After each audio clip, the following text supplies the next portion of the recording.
Good morning. Thought we'd show you the view. We're sitting here. It's Saturday morning, and we're having a coffee down by the riverbank. I know you catch us down here quite often. Very chilled. So, quick first thing, you might wonder, why are you wearing scarves? I mean, is it suddenly gone cold? I mean, what's it due to be today? 36. 36. So when we first got here, and they sell these scarves everywhere, and they're made locally, and we thought, why are people wearing scarves? Well, your main reason is for To mop up the sweat. it's a sweat scarf. So we haven't had a chat with you for a while. It's been an interesting week. We'll give you an update on some of the stuff that's going on. We want to talk about yesterday, don't we? We had an Yeah. invite, and it was an interesting thing. Do you want to tell people about? Yeah, we got asked to go. A couple of weeks ago, we found out some issues about one of the children that we'd got, and we went to the foundation that work alongside us and told them about it. So we got an invite to go to the pagoda yesterday for what they called a parents' meeting, didn't they? We did. So when we got there yesterday morning, it was full of parents all sat down and a monk. Well, it was only female parents. Apparently, men don't go along. That doesn't mean they give the excuse that all the men are working, but we know that's not the case. But it's definitely I think it's the woman's responsibility in to the send the rural. children Again, to I'm school. talking. We're talking here, and this is what we're going to say, Dave. The difference between rural and city. In the rural, still very much seen that that's the The woman's job. woman's role, isn't it? Yeah. Yeah. Because I don't speak much Khmer, but I could pick up the odd word, and they kept saying far. And we did ask the teacher why they kept saying far, and he said because the men go far to work. And he said, like me, I go far to work, and we know we're literally about 5 kilometres away, but that's their definition of far. Yeah. So yeah, we got along there, and as I said, there was a lot of the parents there. There was a lot of people there from the foundation, and we were there. They also had the village chief, and they also had the commune, one of the commune leaders, which sort of dressed in almost like army Military uniform, fatigue. wasn't it? And apparently he's one of about five, because what you have is you have a village, and then the village is in a commune, and then the commune is in a district. So in the UK, that'd be similar to a village being near a town and a town being in a county. I think that'd be about the best way of Yeah. doing it. So we sat there, and um, somebody said they'd interpret for us, and obviously because we're doing a bit of language, they said, "Oh, I'm sure you're getting quite a lot of this," which we weren't. And then somebody else did come and sit and started telling us what they were doing, and it was interesting. So I'm going to cut to the end bit, and then I'm going to come back because they suddenly invited us to speak. So Gillian decided that that was my job. So I tried a little bit of Khmer. I sort of said our name and That we were helping the school, and helping that the was about school, it, and then I wasn't went it? into English then, and then did it. But got a round of applause, and I got a tear in my eyes. We were doing it, so that was good.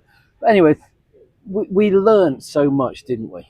That was We did, yeah. And one thing, the monk had to go. There was a monk had to go along to sort of reiterate what everybody else said, because apparently because they respect monks, they also listen to them. So they won't take advice from other people generally, but they will from a monk. So we we did learn that as well, didn't We we? did, and just a couple of funny things with the monks. The monks sitting there, obviously sitting there, um, called venerable. They sort of say sat there, above everybody. Everybody has to sit below him. I must admit, I was watching him. He kept yawning all the way through, but he got up. He did his bit. Gillian thought, "Oh, I wonder if he can speak," because a lot of monks can speak English, as we've said before. That's how they learn. So she thought, "I wonder if I can do like a quick interview, a quick chat with him." So she goes over, and even though he's just told them, and we even understood the bit that he was saying to them, they really must learn English. It's very important. They must send their children to school. English is really going to help them. He He couldn't didn't speak speak a word, English. and he couldn't wait to rush past us because he's desperate for a cigarette. So It is bizarre, isn't it? it was funny. Anyway, back to what we were learning. So yeah, I was chatting with our teacher that we have, and also with Chunin, and I learned quite a lot. When we actually did at Christmas, when we were doing the donations for the displaced at the border with when the Thai conflict was going on. And we were invited along then to teach them how to wash their hands and clean the teeth and not to give newborn babies just water. And I suppose at the time you think, that's a bit strange, but there you go. But when we went yesterday, we actually really, I suppose something hit home for the first time, that when they are out in the villages, unlike in the UK where it's so small and you don't really have districts like that, for all it's only an hour out, it's out on a limb. But they don't know what happens in city life. They have no idea of all the opportunities here, of all the industry here, all the different jobs you can do. They're in like a little cocoon there where all they do is work in the paddy fields, fish, and do small shops. And they've no idea how education can improve their lives. Sorry about that. And somebody just going along and saying it, as Andrew said, it's almost like, well, that can't happen to me, that's for other people. Yeah, I mean, a couple of the people who spoke were telling their story, and they were saying, look at me. I came from a poor family. I came from a rural area. I got educated. Look, I'm now well dressed. I now have a good job. This could be for your child." But I think there was quite a disconnect with it, and it's one of the things we've realised is that and this again may seem strange to you when we say it, but a child is a commodity. Um, Particularly in the rural areas. So, in other words, they're born. As soon as they can get them working, particularly as the average wage out there is $1 a day. As soon as they can get that child working, they want them to work because that dollar brings more in for food on the table and stuff like that. Even if it's things as simple as they go around on an evening with a bag collecting plastic and then they sell the plastic. Cardboard as well, that's a huge commodity over here. And I think, didn't we get told they get the equivalent to 20 pence a kilo or something? Yeah. And so it's actually seen as a waste of time. Why am I going to? I've got a child that could be earning from some cases the age of 8, 9, 10. Why should I send them to school till they're 13, 14, 15, 16 and earn no money out of them? And so part of this was trying to teach that yesterday. Now, as I say, living here, being here, one of the things we just read this morning, 65% of the population in Cambodia is under 30 years of age. So it is still really young. They're encouraged over here to have larger families because they're trying to build. And 5 each, isn't it? They're encouraged to have 5. No idea how they would pay for 5, but no.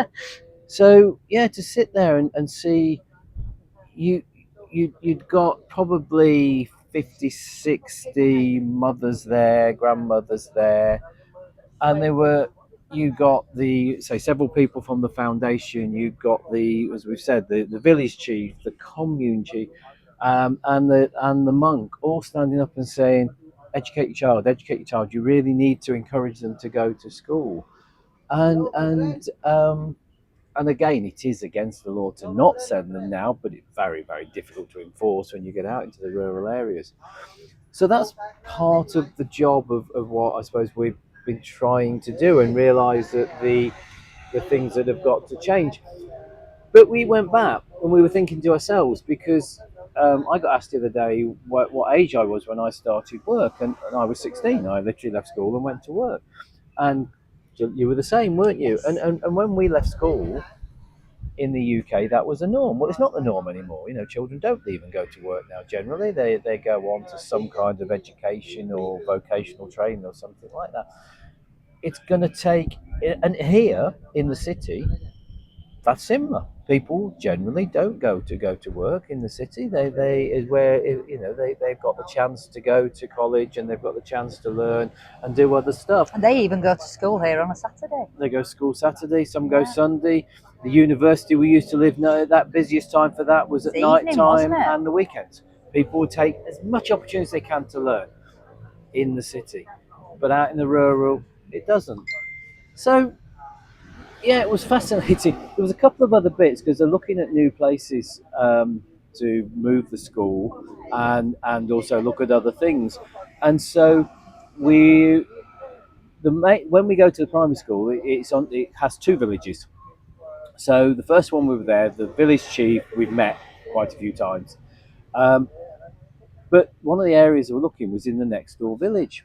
So we all suddenly had to go and be taken to meet the next village chief, We didn't did, we? yeah, and it literally is 100 metres down the road, but the village that our school is in is called Prey Village, and the one next door is Sandai Village. But because they're so close together, I mean, we have at the primary school we teach at, we have some kids from both, don't we? But we had to go there. We had to meet him. We had to meet with the commune chief, and we had to meet with the foundation. And we all sat there, all had a conversation before he would go. Yes, okay. I'll now take you to this bit of land. So it's fascinating. It really is. It is lovely. It's frustrating sometimes, but we just wanted to share that because again, that's part of us living here. Is that Asia's unfolding. it is unfolding, and it is, we're learning all the time, and we love to try and just share some of that knowledge with you. So if you've stuck it out to the end, good Thank on you. you. And yeah, thank you for being with us on this journey. Thank you.